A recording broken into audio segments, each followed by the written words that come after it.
mootummaa Yuunaayitid Isteetsiif hoogganoota biyyoota Afrikaa 40 ol akkasumas hoogganoota gamtaa Afrikaa gidduutti kibxata darbe as Waashingtan DC'tti jalqabame har'a isa xumuraa guyyaa sadaffaatiif itti fufee jira.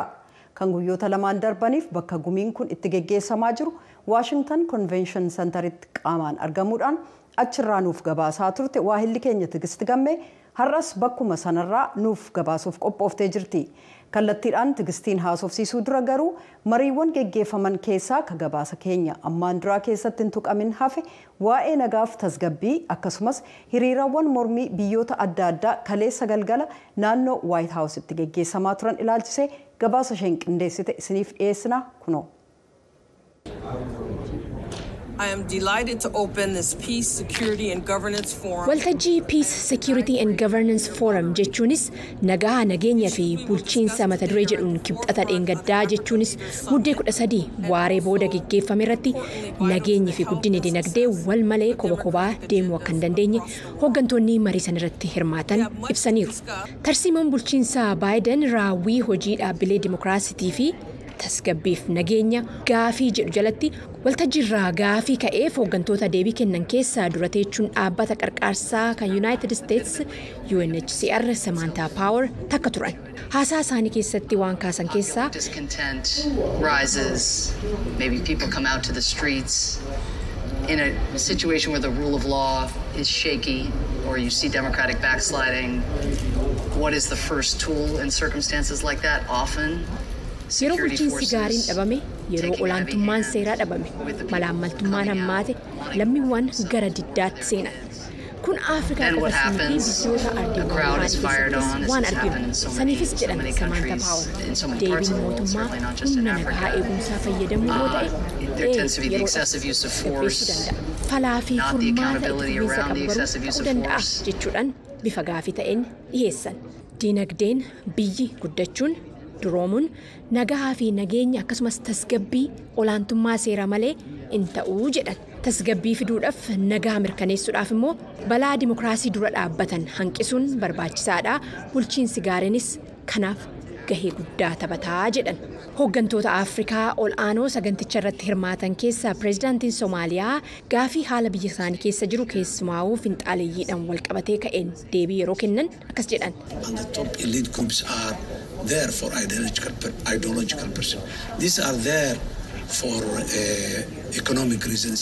There are others who are there for grievances. Kaan dhimma ilaalchatii fi falaasama siyaasatiif gara kana seenan. Kaan immoo hammeenya kanaan dura isaan irra gahetu gara akka kanaatti seenan isaan godha jedhan. Egaan furmaata barbaadu keessattis kun hunduu laallamuu akka qabu ibsan pireezidaantichi. Marii gaggeeffame kana keessatti dhaabbileen dimokiraasii, misoomaa akkasumas ijaarsi dhaabbilee nagahaa babal'inaa finxaaleeyyiitii fi jeequmsa furuu keessatti gahee qaban irratti bal'inaan mari'atameera. Wanni biraan waltajjii kanarratti ka'e Afrikaa keessatti hooggantoonni yeroon bulchiinsa isaanii yeroo waarrate waajjira gadhiisanii bahuu diduun dimokiraasii duubatti harkisuu isaati. Gamtaa Afrikaa irraa dura taa'an gamtichaa Muusaa Faakii Mahammad hirmaataniiru. United States irraas ministeerri haajaa alaa biyyattii Antony Blinken warra hirmaate keessaa. Tigist gabaasa keef galatoomii attam jirta mee walga'iin har'aa kan barfatee jalqabame anuu quban qaba hanga ammaatti walga'iin kun attamiin geggeeffamaa jira maal hubatte? Akka mootatti jubee galatoomee egaa akkuma atuu jettee walga'iin har'aa turee jalqabee akka sa'aatii biyya kanaatti gara guyyaa walakkaa jechuudha. Anittiin jalqabees sagantaa pireezidaantiin United States Joe Biden haasaan bananii fi hooggantoonni olaanoon biyyoota Afrikaa irraa Senegaal, Naayijeeriyaa, Morokkoodhaa fi Afrikaa kibbaa kana irratti hirmaatanii ture. Sagantaa san irratti pireezidaant Joe Biden haasaa godhan keessatti People of Africa are indispensable jedhan afaan Ingiliziitiin jechuunis uummanni Afrikaadha qofa odoo hin ta'in waliigala akka addunyaatti gaheen isaanii gama hundaanuu waan akkasumaan xinnoodha yookaan jennee tuffannee dhiisnu miti ijoodha barbaachisaadha akka jechuuti.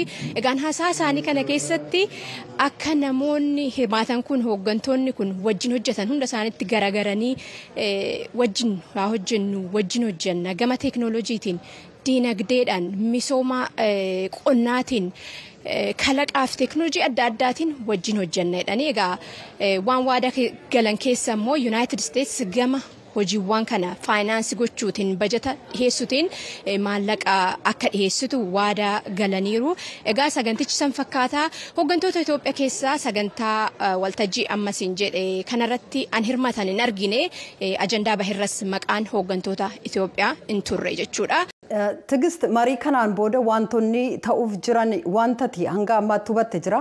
Egaan kana booda immoo amma kan jedhe guyyaa walakkaarra jirra saganticha akkuma itti fudhatte rasuni waltajjiin nan biraan hin jiru ammas hariiroo United States fi Afrikaa cimsuu irratti an xiyyeeffatu sun waltajjii dhumaa an har'aa ta'a jechuudha. Itti aanee egaa hooggantoonni olaanoon biyyoota Afrikaa irraa dhufan gara biyyoota 49 irraa asitti argamanii hundi isaaniitii fi hooggantoonni United States irratti hirmaatan kun sagantaa suura ka'uutu geggeeffama jedhameera galgala har'aarra jechuudha. Inni yeroo xumurame egaa hooggantoonni kun asii yaa'anii kaan har'a gara biyya ofiitti deebi'anii boru guyyaa guutuu hunduu gara biyyaatti deebi'an jechuudha. Xiqqoo yeroo qabaanne wanni jechuu barbaadu mormiidhaan wal qabatee kaleessa galgala yeroo pireezidaantiin United States haati warraa isaanii hooggantoota Afrikaa olaanoo kana haadholii warraa isaanii wajjin irbaataaf affeeransan irratti biyyoota Afrikaa baay'eerraa Chad, Masrii, Itoophiyaa akkasumas kaan irraa mormii dhageessisaa turan. Egaa asitti akkuma beektu gannaa qorra guddaatu jira alliin qorra galgala keessumattu sanuma keessaa hiriira geggeessaa turan. Uummanni Itoophiyaa qofa osoo hin ta'in Afrikaadha daayaaspooraan asitti jechuudha. Egaa dimokiraasii mirga namummaa biyyoota isaanii jiran irratti amma ta'e hubannoo uumuudhaaf ammas hooggantoota isaanii mormuudha jechuudha. Sun har'a gabaasa kiyyaan ammaa keessatti hin gallee garuu marsarii teenya fi akkasumas Facebook irratti kallattiidhaan dhiyeessinu ta'a. Kanuma jechuun barbaade kanumatu jibe. Tole galatoomi gaa ibsa nuu kenniteef gabaasa nuu dhiyeessiteef hedduu galatoomi nagaatti gaa. Ulfaadha.